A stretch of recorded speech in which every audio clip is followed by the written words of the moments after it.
Hello mga mamshi! Nagluluto naman tayo ngayon ng adobong pork with sitaw or beans.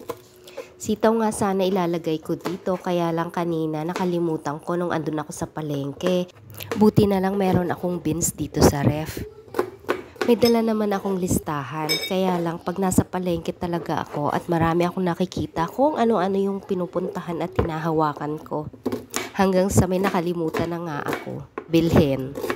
Buti na lang talaga may beans dito sa ref. Mahal din kasi pamasahe kung babalik pa ng palengke para lang sa sitaw.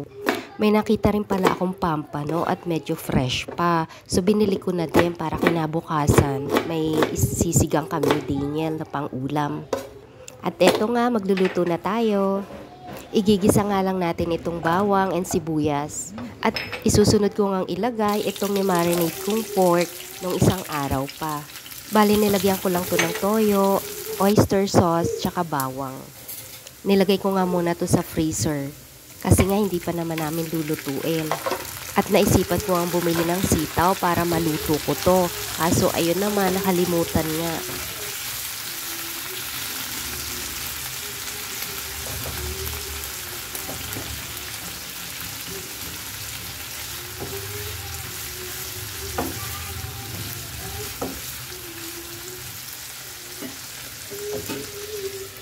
Isang kutsa nga lang natin to hanggang sa lumabas ang oil niya.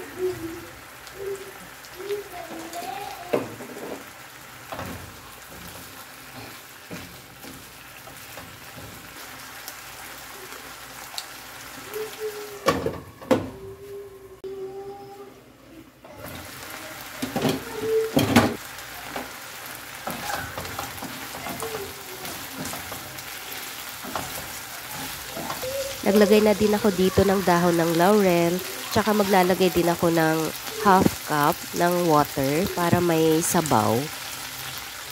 Sauce pala. Tsaka para mas maluto pa tong pork, papakuluan ko pa ng ilang minuto.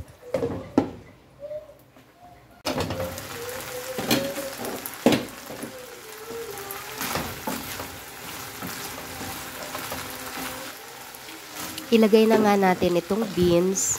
Lutuin lang natin to ng ilang minuto. Mas gusto ko kasi dito sa gulay talaga half cook lang. Mag-a-add din pala ako dito ng oyster sauce para dagdag pampalasa na din.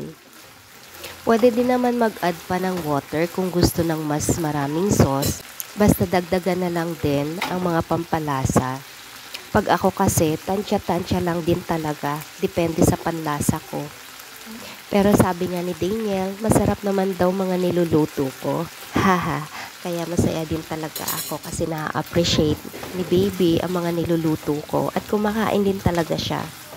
At ayan nga, tikman na natin kung malambot na ang pork.